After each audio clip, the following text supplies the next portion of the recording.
गौरांग, गौरांग, गौरांग, गौरांग।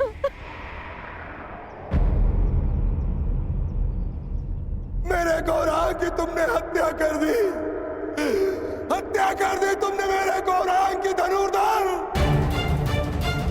तुमने एक मूक और विवश अबोध पशु की हत्या कर दी जो कीचड़ में फंसा हुआ था।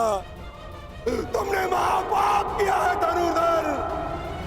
रामदेव, मैंने इसे नहीं मारा। मैं तो केवल राक्षस का वध कर रहा था। वो राक्षस वो अभी यही था। वाह धनुर्धर वाह, कौन सा राक्षस है यहाँ? यहाँ तो कोई राक्षस नहीं है।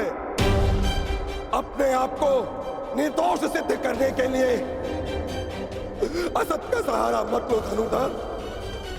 तुमने मेरे गौरांग की हत्या नहीं की, तुमने उसकी माता श्यामा की भी हत्या की है।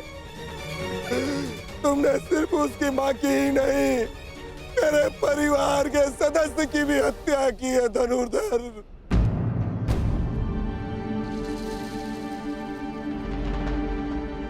ब्राह्मण देव, आपको भ्रम हो रहा है। भला मैं क्यों मारूंगा इसे? गौ हत्या का महापाप किया है तुमने। तुम्हारे पास उसके बच पाने का कोई अवसर नहीं है।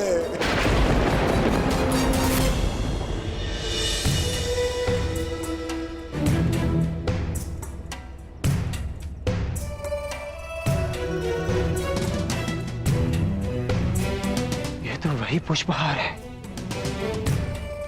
जो मैंने शिवलिंग को अर्पित किया था।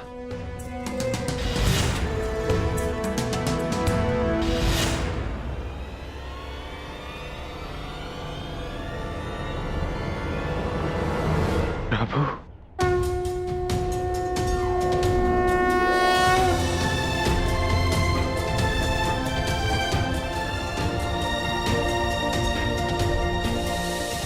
मुझे क्षमा कर दीजिए प्रभु। मैं आपको पहचान नहीं पाया, आपको पहचान नहीं पाया प्रभु, मुझे क्षमा कर दीजिए।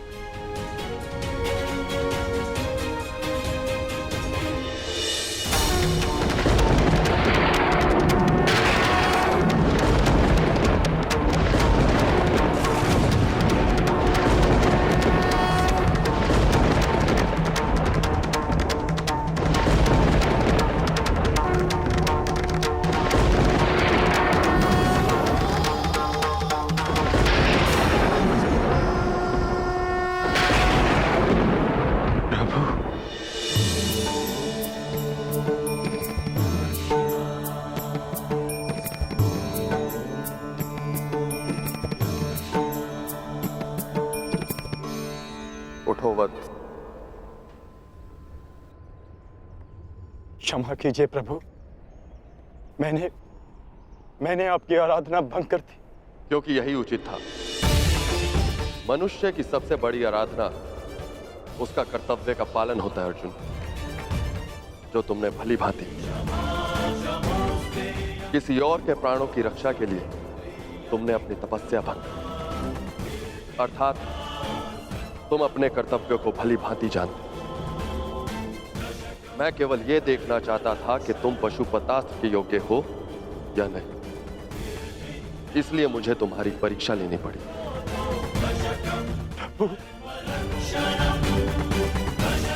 और तुम इस परीक्षा में सफल हुए अर्जुन। मैं तुम्हें प्रसन्न मन से पशुपतास्त्र प्रदान करता हूं अर्जुन।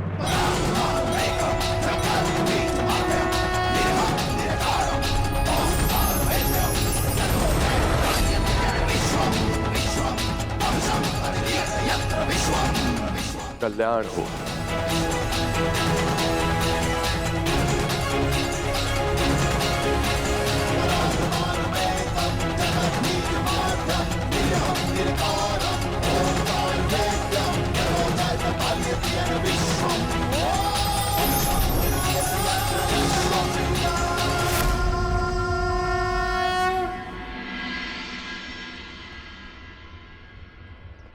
आप सब दुखी मत होइए ब्राह्मण देव। मैं मानता हूं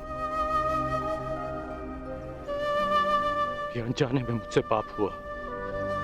मैं आप सबकी पीड़ा समझ सकता हूं। आपकी हानि की पूर्ति मैं करूंगा। यदि मैं तुम्हारे पुत्र की हत्या कर देता और अपनी सारी संपत्ति तुमको दे देता तो क्या तुम मुझे क्षमा कर देते? कदापि क्षमा नहीं करोगे तुम। तुमने महापाप किया है। मैं अग्निहोत्र ब्राह्मण विजय तुम्हें श्राप देता हूं। श्राप!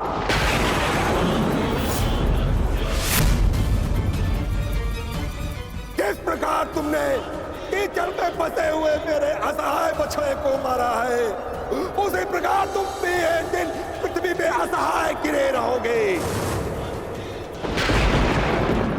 और तुम्हारी कोई सहायता नहीं करेगा। और मेरे बछड़े की भांति तुम्हारी भी मृत्यु उसी प्रकार होगी। तुम्हें कोई दया नहीं मिलेगी। धनुर्धर, ये दुखी ब्राह्मण का श्राप है।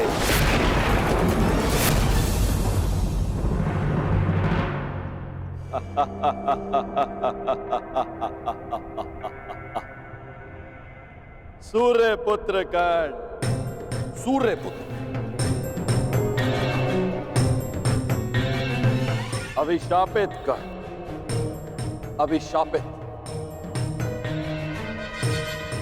आज मेरे मन में जल रही प्रतिशोध की अग्नि को थोड़ी सी शीतलता प्रदान हुई है। अभिशापित कर्ण, तुमने मेरे गर्व पर प्रहार किया, मेरे आत्मसम्मान को ठेस पहुंचाई, मुझे युद्ध में पराजित कर पीड़ा दी और मैंने तुम्हें पराजित करने की भूमिका निर्माण की। तुमने मुझे पराजित किया होता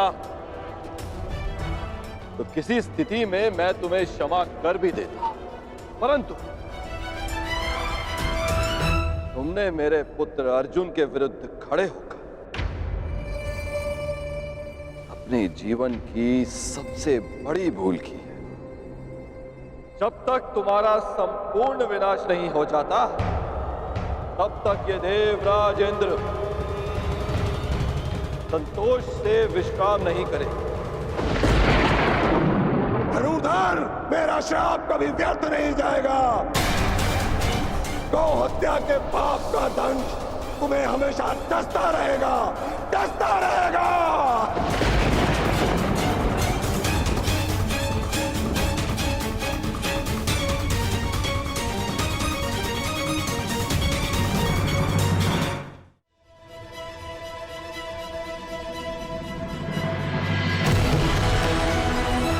ये इंद्रलोक है अर्जुन। यहां दुख की परछाई भी नहीं, यहां केवल सुख, आनंद है, शांति।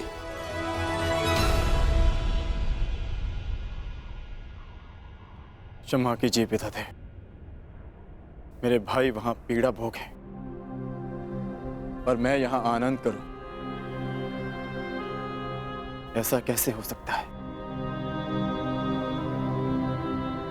हमें अपनी प्रतिज्ञा पूर्ण करनी है, महायुद्ध करना है,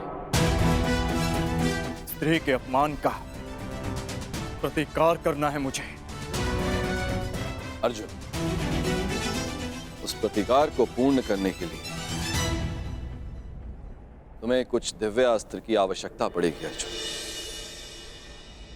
उनकी दीक्षा देने के लिए ही मैं तुम्हें यहां लाया हूं। आओ अर्जुन, आरंभ कर।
विजय, तुम्हें श्राप देता हूं, श्राप। जिस प्रकार तुमने कीचड़ में फंसे हुए मेरे असहाय बछड़े को मारा है, उसी प्रकार तुम भी एक दिन पृथ्वी पे असहाय गिरे रहोगे और तुम्हारी कोई सहायता नहीं करेगा।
आज एक बार फिर परशुराम का फरसा उठा है, क्योंकि घोर अन्याय हुआ है।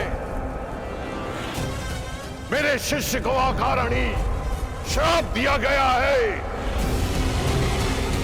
मैं पूरे संसार का सर्वनाश कर दूंगा, मैं ध्वंस कर दूंगा। आज संसार में प्रलय आएगी, नरसंहार होगा।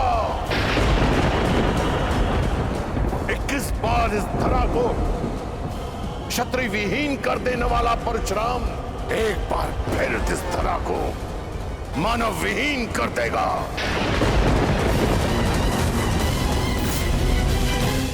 उपकार का बदला उपकार से ना चुकाना।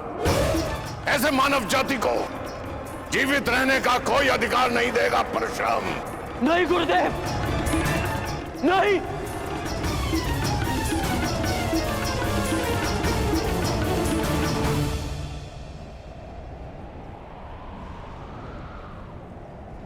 ऐसा अनर्थ मत करिए गुरुदेव,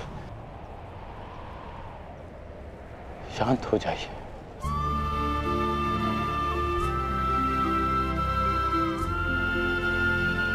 इतना क्रोध क्यों गुरुदेव?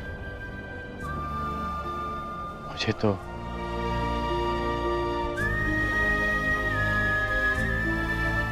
श्राप और उपेक्षा का अभ्यास सा हो गया है, और एक श्राप थोड़ी ना मिला है मुझे। मेरा जीवन तो प्रारंभ से अभिशप्त रहा है, और आपने भी तो मुझे श्राप दिया है गुरुदेव। मैं जमदग्नि पुत्र परशुराम तुम्हें श्राप देता हूँ। मेरे द्वारा दिए गए दिव्यास्त्रों का आवाहन नहीं कर पाओगे। ये मेरा श्राप है। उसी अपराध की अग्नि में तो परशुराम अभी तक जल रहा है पुत्र। ऐसा कहकर मुझे पाप का भागी ना बनाए। मां की मार और गुरु की फटकार,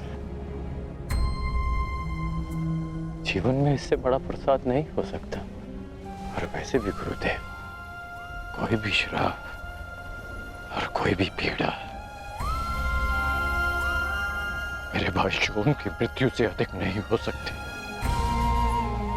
मुझे परिवर्तन चाहिए, न्याय चाहिए, समानता चाहिए गुरुदेव। और इस न्याय, परिवर्तन और समानता को पाने के लिए मैं एक श्राप तो क्या, सहस्त्र श्राप सह सकता।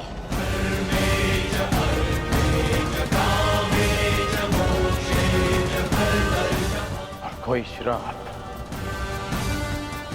आपके इस शिष्य को अपने लक्ष्य से, अपने कर्म पथ से हटा नहीं सकता गुरुदेव।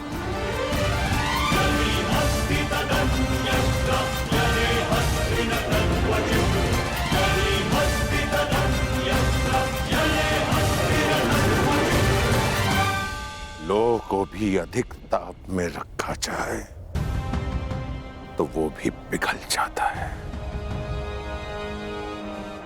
पाषाण पर चोट करो तो उसमें से भी चिंगारियां निकलती हैं, परंतु कर्ण, तुम तो स्वर्ण हो, स्वर्ण। तुम्हें जितना तपाया जाता है तुम मुझसे कहीं अधिक चमकदार बनकर निकल आते हो। यहां कई वीर योद्धा आए और आएंगे भी, पर तुम जैसा धैर्यवान और वीर योद्धा न भूत हो न भविष्य हो, न कभी हुआ है और ना ही कभी होगा। मैं तो चिरंजीवी हूं, कभी मृत्यु को प्राप्त नहीं होगा, परंतु वत्स, मृत्यु भी तुम जैसे धैर्यवान और वीर योद्धा को प्रणाम करेगी और कामना करेगी कि कदाचित उसे तुम्हारे हाथों पराजय देखनी पड़े। अपने कर्म पथ पर आगे बढ़ो कर्ण। तुम भले ही अभिशापित हो और संसार के वीर योद्धाओं से कहीं अधिक श्रेष्ठ सिद्ध होगे। तुम मृत्युंजय कर्ण बनोगे, कर्ण बनोगे।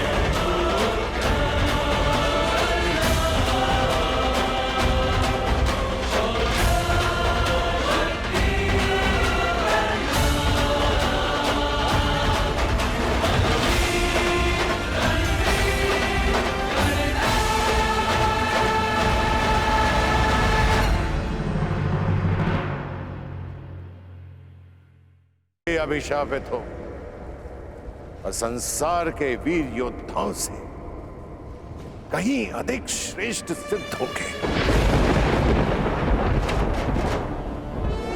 तुम मृत्युंजय कर्ण बनोगे, मृत्युंजय कर्ण बनोगे, मृत्युंजय कर्ण बनोगे।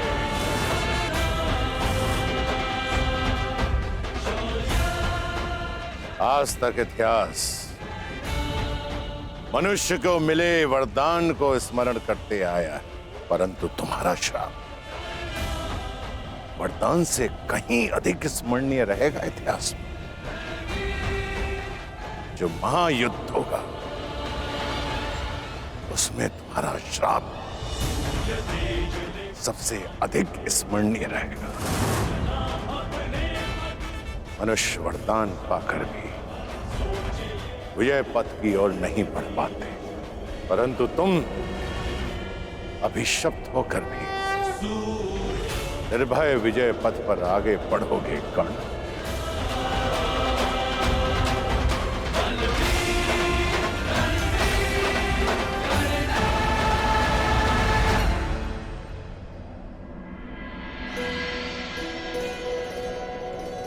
आंखों में इतना स्नेह लिए किससे देखी जा रही हो उर्वशी?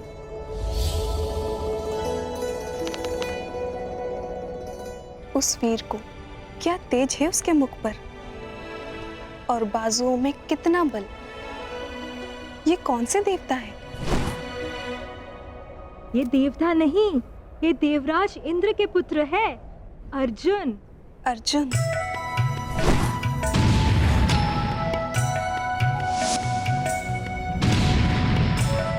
प्रतीत होता है तो तुम्हारा मन आ गया है इस देवता पुत्र पर मैं तो तुम्हें पहले ही सावधान कर चुकी हूँ। ये देवराज इंद्र के पुत्र है। तो मैं भी देवताओं को वश में करने वाली अप्सरा उर्वशी हूँ और और इस देवपुत्र को भी मैं अपने वश में कर ही लूंगी। महाबली कांड की, महाबली कांड की, अंगराज कांड की, अंगराज कांड की, अंगराज कांड की, महाबली कांड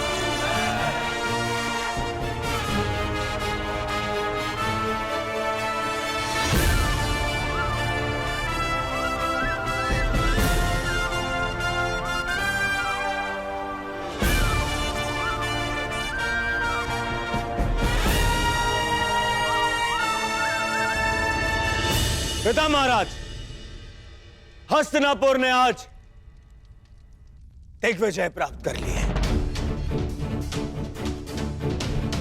परंतु ये विजय मेरे मित्र अंगराज कर्ण की है। इसके दृढ़ निश्चय, इसके बाहुबल और इसके बाणों की धार ने हस्तिनापुर को आर्यव्रत का सर्वश्रेष्ठ साम्राज्य बना दिया है। मुझे ये बात कहने में कोई संदेह नहीं कि जिस प्रकार हस्तिनापुर पितामह भीष्म का सम्मान करता है, आज उसी प्रकार मैं दुर्योधन अपने मित्र कर्ण का सम्मान करता हूं।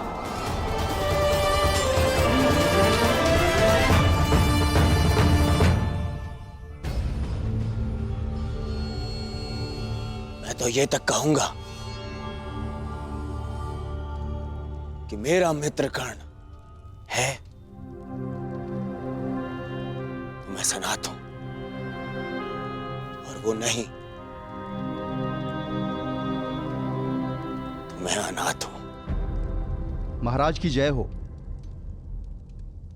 राजकुमार अर्जुन को पशुपतास्त्र प्राप्त हो चुका है और देवराजेंद्र उन्हें अपने साथ स्वर्ग ले गए हैं।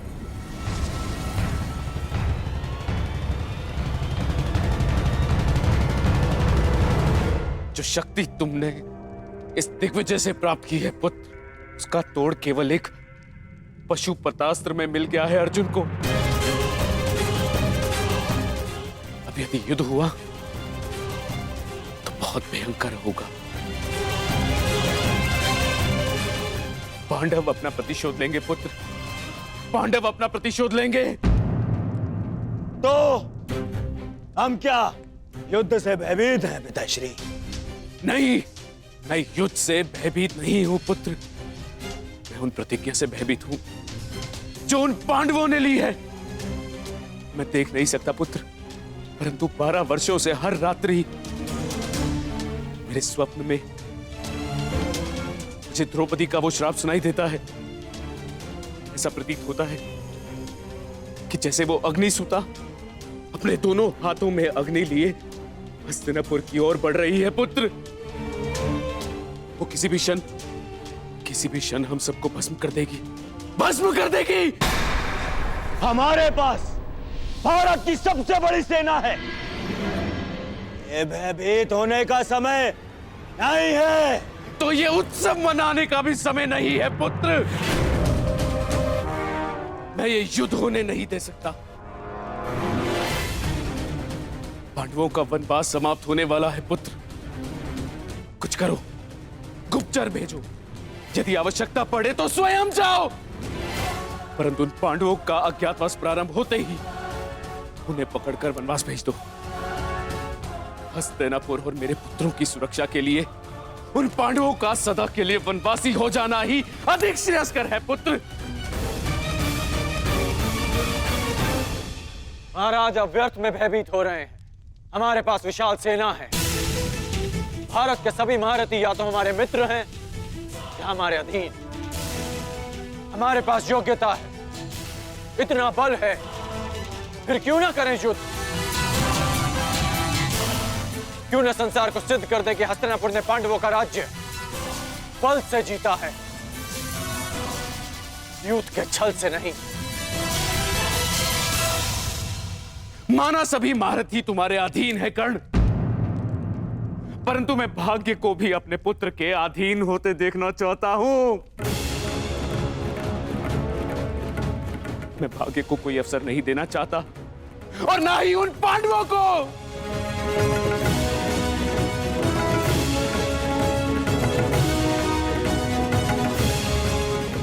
हाँ महीम, आप ही बताइए, क्या एक वीर योद्धा का लक्ष्य युद्ध और विजय नहीं? क्या गुप्त रूप से दृष्टि रखना कृपाणु का कार्य नहीं होता? इस समय मैं महाराज धृतराष्ट्र से सहमत हूं।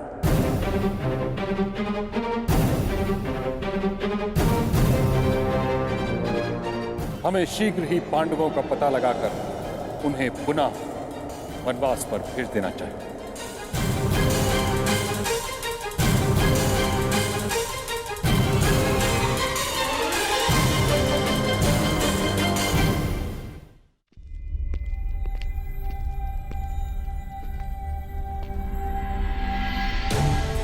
आप ऐसा कहेंगे ये तो मैं स्वप्न में भी नहीं सोच सकता था मामाई। गंगा की धारा को अपने बाणों से रोक देने वाले भीष्म, गुरु परशुराम से अपराजय रहने वाले भीष्म, आज युद्ध से भयभीत हो गए। अंगराज कर्ण, तुम एक योद्धा हो, यह भली भांति जानते हो कि सर्वश्रेष्ठ युद्ध वही है जो कभी हो ही ना। महाराज धृतराष्ट्र ने जो निर्णय लिया है वही उचित है।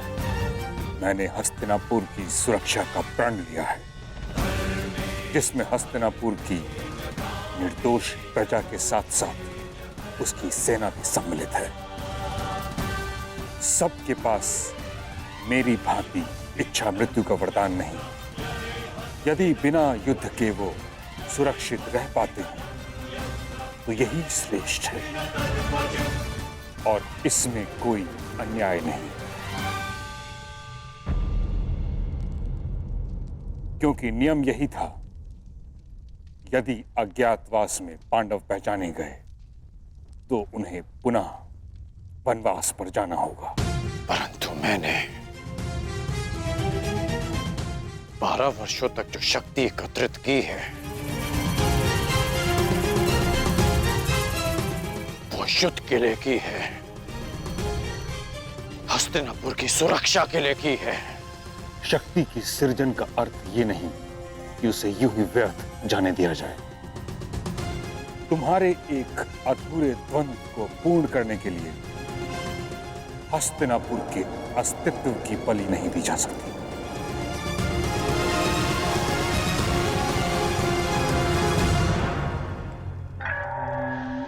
शांत महाबली कर्ण, शांत हो जाइए महामहिम। महाराज, यदि आपकी आज्ञा हो तो मैं कुछ कहूं? आज्ञा है। महाराज, मुझे लगता है कि अंगराज कर्ण का मत तर्क संगत है।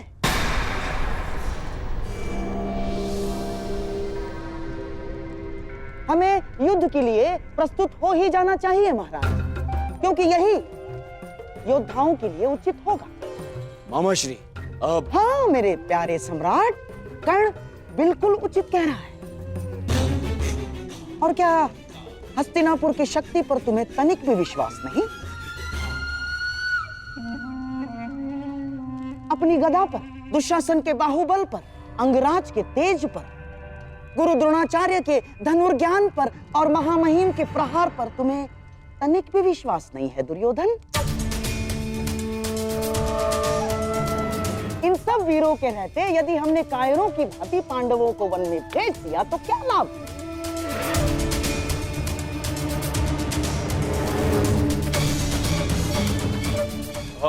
मेरी बात समझो मेरे प्यारे सम्राट। कर्ण उचित कह रहा है।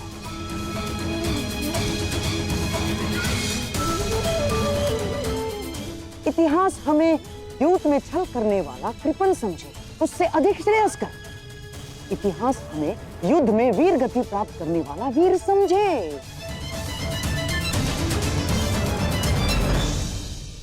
महाराज, क्या आप अपना नाम इतिहास में एक भयभीत पुत्रमोही सम्राट के रूप में लिखवाना चाहेंगे?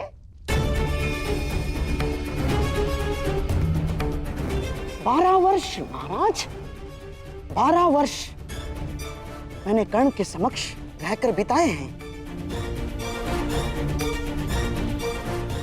और 12 वर्ष मेरे सम्राट दुर्योधन ने कर्ण के साथ मिलकर जो पराक्रम किए हैं, जो तपस्या की है, उसे हम यूं ही व्यर्थ जाने देंगे महाराज? ना, उस तपस्या को, उस पराक्रम को यूं ही व्यर्थ नहीं जाने दे सकते महाराज हम। राजनीति में कूटनीति का बहुत बड़ा स्थान होता है महाराज, माना, परंतु कभी कभी युद्ध ही एकमात्र त्राण रह जाता है। कहीं इतिहास ये कहकर हस्तिनापुर का अपयाश ना करे महाराज कि उसने अपना अंतिम युद्ध द्यूत की बिसात पर खेल डाला ना। विश्वास करो दुर्योधन, यही एकमात्र अवसर है। मान लो मेरी बात।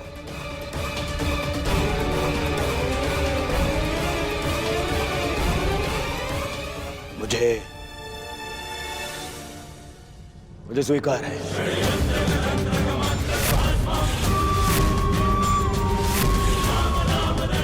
यदि युवराज की यही कामना है तो यही सही। सभा समाप्त हुई।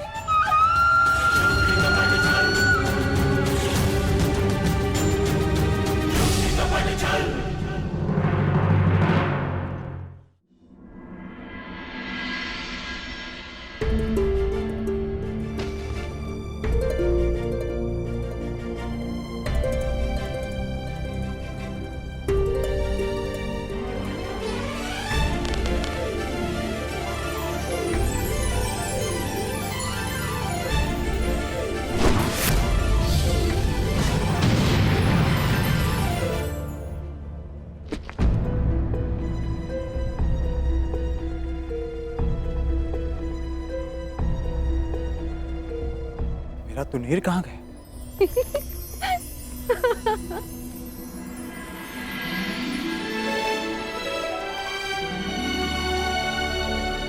कब से देखे जा रही हूँ वीर, अभ्यास पे अभ्यास किए जा रहे हैं। तनिक विश्राम तो कर लो। मेरे पास विश्राम का समय नहीं। मुझे मेरा तुनीर लौटा दीजिए देवी। उर्वशी नाम है मेरा।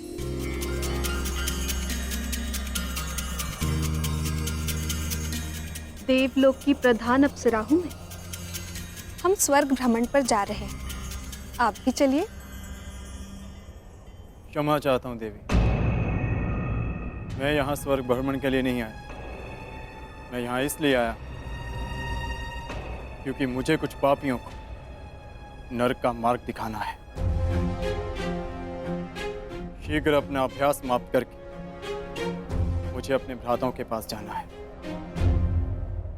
जो दूर है उसकी इतनी चिंता, और जो समीप है उसका प्रेम और अभिवादन स्वीकार ही नहीं रहे हो। मैं तुम पर मोहित हूँ वीर, मुझे प्रेम दान करो, मेरे मन की अग्नि को शांत करो। क्षमा कीजिए देवी, मैंने 13 वर्ष का ब्रह्मचर्य व्रत लिया है। प्रणिपात।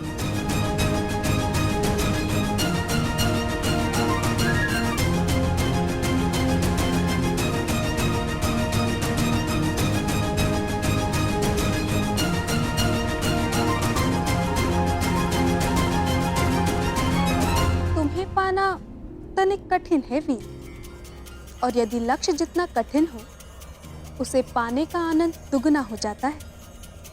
आपको अपना ब्रह्मचर्य व्रत तोड़ना ही होगा।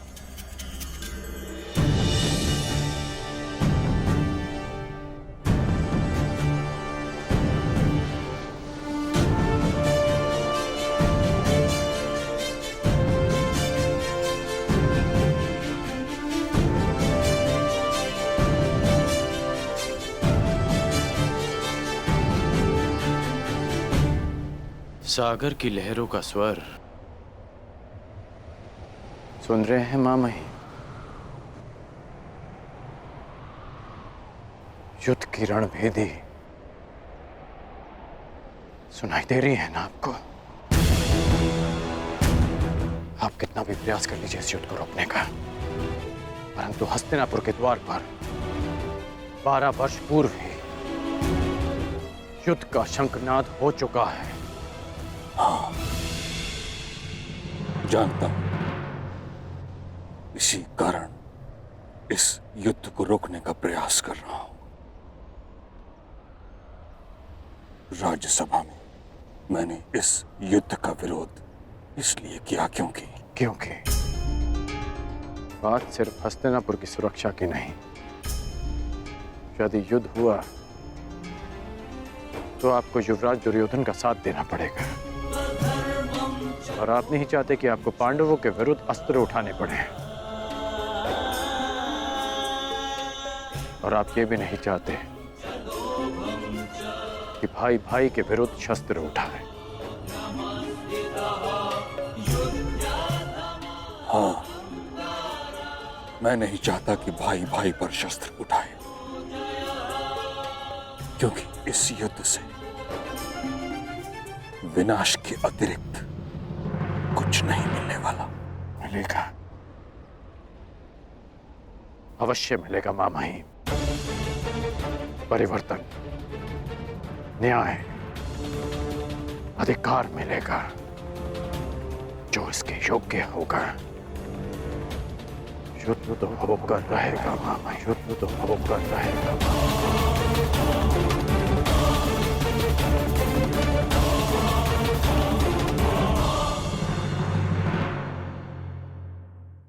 युद्ध से विनाश के अतिरिक्त कुछ नहीं मिलने वाला।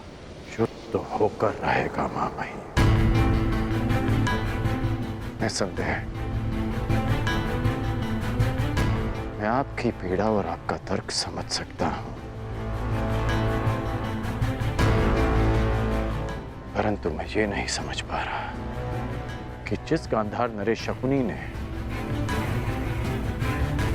सदा छल का साथ चुना, वह आज युद्ध का समर्थन कैसे कर रहा है? क्या वो कोई और षड्यंत्र तो नहीं रच रहा? इतने वर्षों से मेरे सते रहकर भी तुम मुझे समझ नहीं पाए।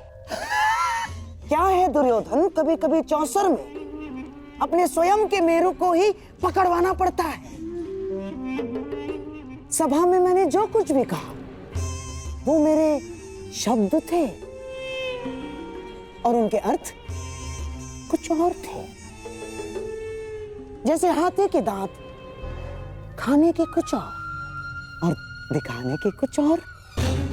हम पांडवों को अज्ञातवास में ही पकड़ लेंगे ताकि युद्ध की नौबत ही ना आए। तो फिर जब पिताश्री आदेश दे रहे थे, आपने उसका विरोध क्यों किया?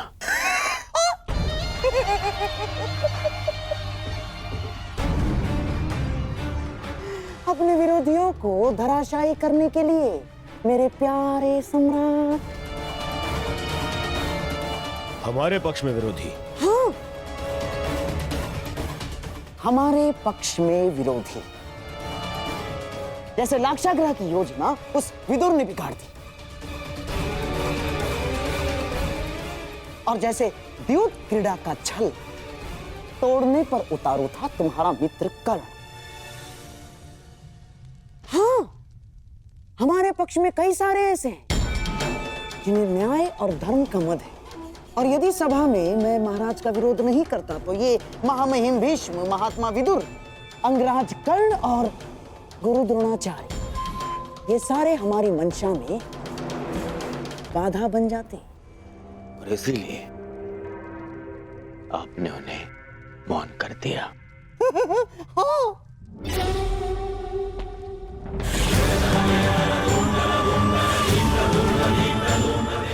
परंतु इन पांडवों का क्या? हाँ, पांडवों का क्या होगा? वो तो बेचारे वनवासी ही रहेंगे दुर्योधन। अज्ञातवास में जाने से पूर्व हम उन्हें पकड़ लेंगे।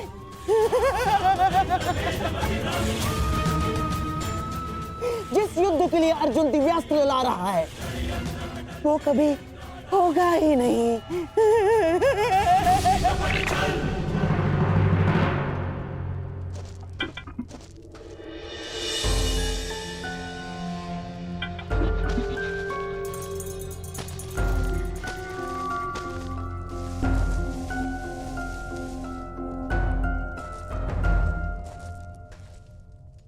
आर्य, ये सब कहाँ जाने का प्रबंध हो रहा है? वनवास समाप्त होने को है पांचाली, और कौरव मूर्ख नहीं है। वो प्रत्येक क्षण हम सब पर दृष्टि रखे हुए हैं। वो पूरा प्रयास करेंगे कि अज्ञातवास प्रारंभ होते ही वो हम सबको पकड़ सके, परंतु हमें उन्हें ऐसा कोई अवसर नहीं देना है पांचाली। अज्ञातवास आरंभ होने से पूर्व हमें किसी गुप्त स्थान के लिए प्रस्थान करना होगा पांचाली। परंतु आर्य अर्जुन के बिना वो वहां अपने लिए नहीं, हम सबके लिए दिव्य अस्त्र प्राप्त करने गए। हम सबके लिए तपस्या करें ताकि हम अपने अपमान का प्रतिशोध ले सकें। आप उन्हें छोड़कर कैसे जा सकते हैं?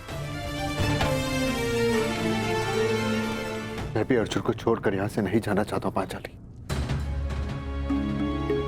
परंतु इस समय यहां से निकलना अत्यंत आवश्यक है।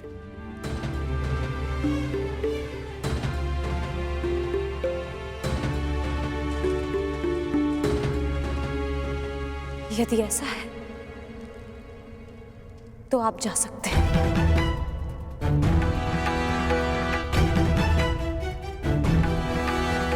परंतु मैं आर्य अर्जुन के बिना यहां से नहीं जाऊंगी।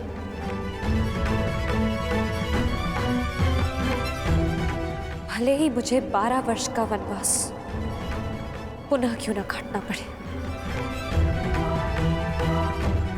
मैं तुम्हारी भावनाओं को समझ सकता हूं पांचाली, परंतु प्रश्न ये है कि इस समय अर्जुन है कहां?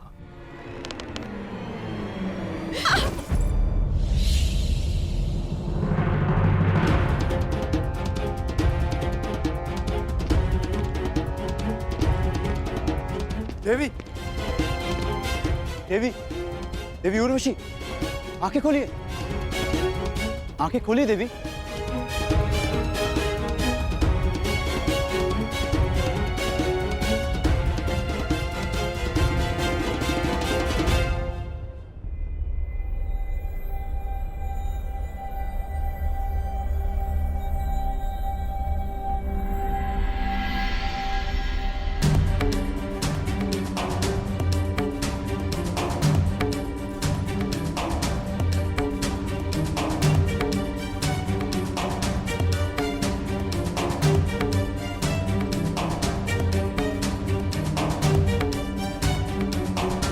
देवी,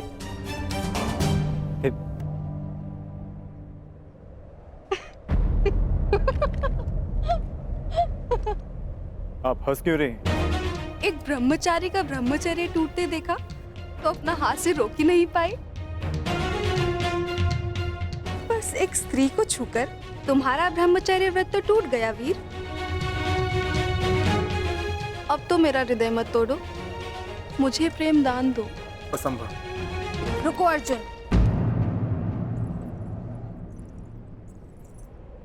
दिव्यास्त्र पाने आए थे, वो तो तुम्हें मिल गया। अब यदि साथ में मेरा प्रेम भी मिल रहा है तो उसे छोड़ने की मूर्खता क्यों?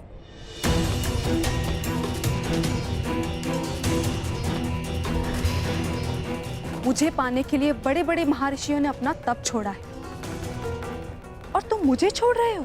कदाचित मैं उन महर्षियों जैसे सौभाग्यशाली नहीं हूं देवी।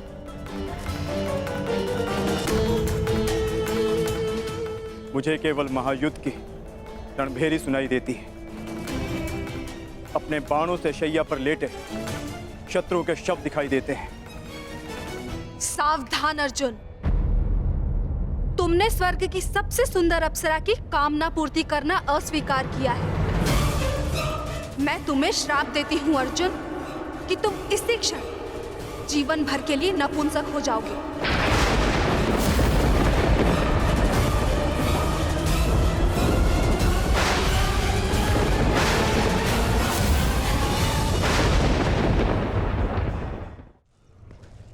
ये कौन से वन में ले आए हैं मामाश्री?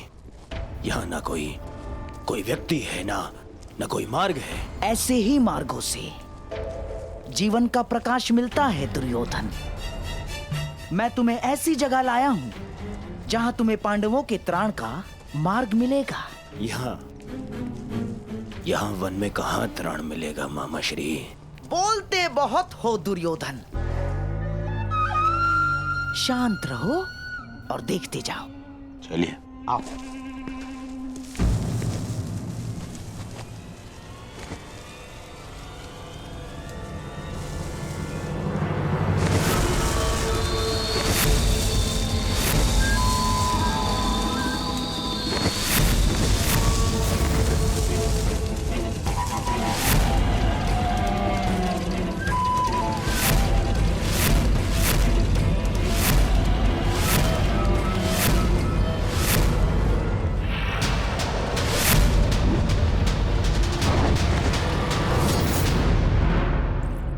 रुकिए।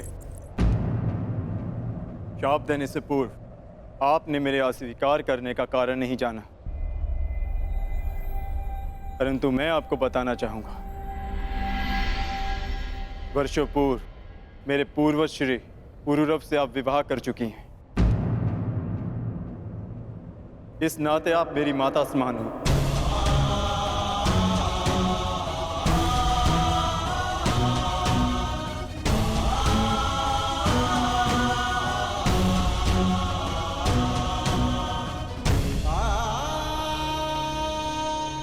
एक माता और पुत्र के बीच ममता का संबंध हो सकता है,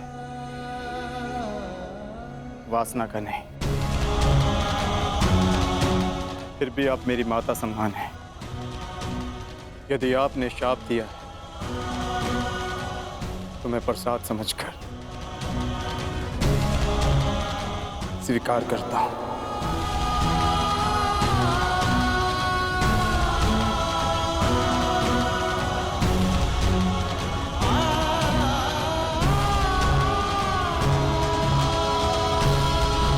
मुझसे अनजाने में एक ऐसा पाप हो गया देवराज, अब क्या किया जाए? श्राप को वरदान में परिवर्तित किया जा सकता है उर्वशी। मेरी इच्छा है कि तुम इस श्राप को वरदान में परिवर्तित करो।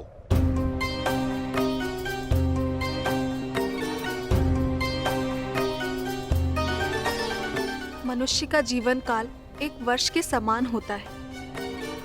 जिस प्रकार से मनुष्य जन्म लेता है, युवा होता है और वृद्ध होकर अंत को प्राप्त हो जाता है, उसी प्रकार एक वर्ष मानो एक जीवन के समान होता है। इसीलिए मैं तुम्हारा श्राप केवल 1 वर्ष तक के लिए सीमित कर देती हूँ। ये मेरा आशीर्वाद है अर्जुन, कि जिस प्रकार से मनुष्य को जीवन के अंत में उसका लक्ष्य मिलता है, तुम्हें भी इस श्राप के अंत में तुम्हारा लक्ष्य मिल जाए। और जिस वर्ष भी तुम इस श्राप को भोगना चाहो, तुम्हारी इच्छा अनुसार तुम इस श्राप को भोग सकते हो।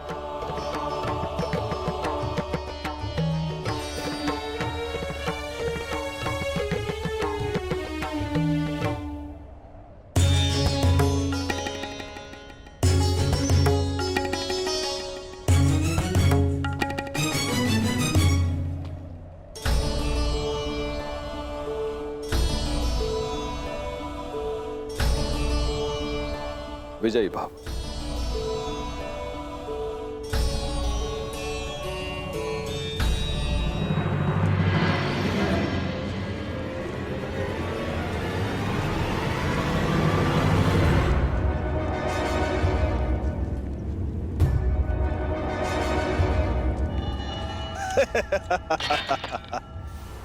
जयद्रथ अपने साले और मामा ससुर गांधार नरेश का स्वागत करता है।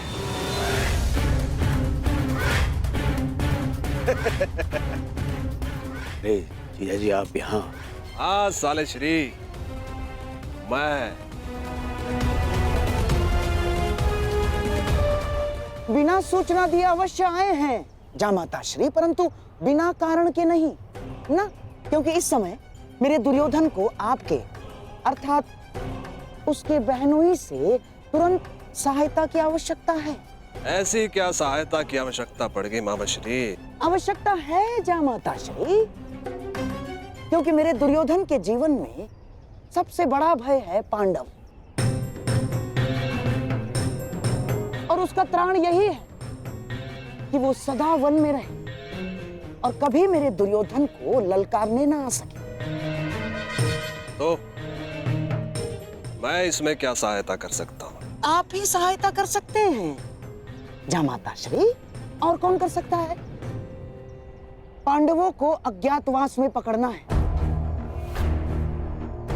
अब हमसे तो वो सावधान रहेंगे, परंतु ये सोच भी नहीं सकते कि उनको पकड़वाने का काम हम आपसे करवा रहे हैं। मेरे पास एक योजना है जिसमें मैं और तुम, हम दोनों पांडवों के समक्ष रहेंगे, उनके सामने रहेंगे, और वो लोग हमारी दृष्टि से बचने के प्रयास में आपकी ओर से असावधान रहेंगे, और ऐसे में आप पांडवों की दुर्बलता पर प्रहार करोगे, उस सूत्र पर जिसने उन्हें एक किया है।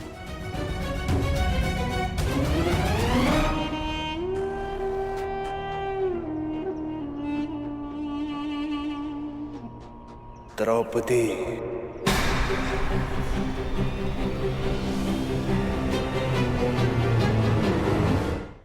देखा, बुद्धिमान पुरुषों से वार्तालाप करना कितना सरल होता है। और भी कोई बाधा है मेरे मार्ग में? हाँ हाँ हाँ, बाधा है, परंतु हम उसे हस्तिनापुर छोड़ाए।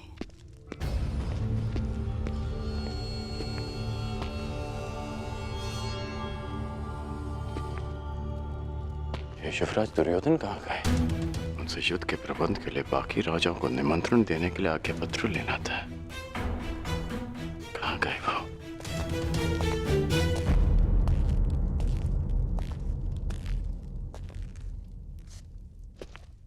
सेवक, युवराज दुर्योधन कहाँ है? युवराज अभी सो रहे हैं। अभी तक सो रहे हैं? अंगराज रुकिए, अंगराज! आपको भीतर जाने की आज्ञा नहीं है। और मुझे रोकने का सामर्थ्य तुम सब में नहीं है। अंगराज मेरी बात सुनिए, अंगराज, अंगराज मेरी बात सुनिए, अंगराज।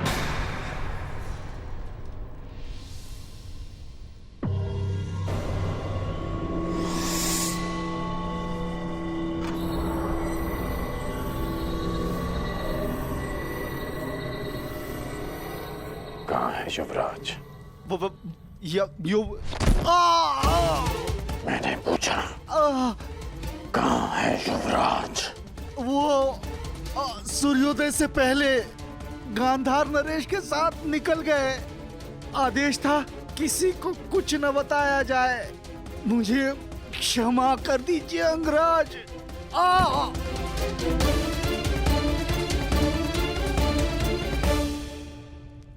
आज पांडवों का वनवास पूर्ण होने जा रहा है।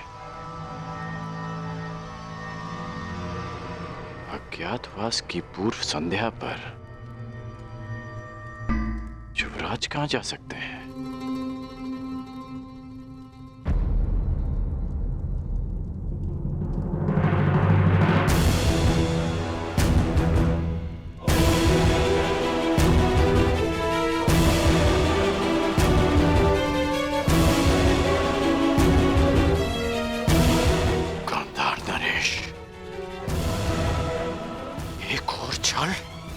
ध्यान रहे जामाता श्री, पांडव किसी भी परिस्थिति में अज्ञातवास में ना जाने पाए। चिंता मत करिए गांधार नरेश, पांडव सदा ही वनवासी रहेंगे। कोई भी पांडवों का त्राण नहीं कर पाएगा। कल सूर्यास्त होते ही पांडवों की आशा भी अस्त हो जाएगी। कुछ भी हो जाए, परंतु पांडवों का अज्ञातवास पूर्ण होना चाहिए, ताकि वीरों के भांति मैं पांडवों को युद्ध में हरा सकूं।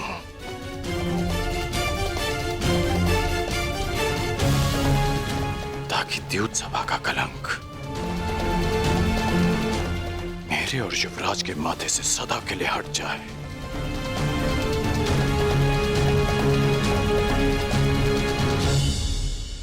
कल सूर्यास्त से पूर्व मैं पांडवों को अज्ञातवास में भेज दूंगा। अब और छल नहीं गांधार नरेश, पांडव अज्ञातवास जाएंगे, ये मेरी प्रतिज्ञा है।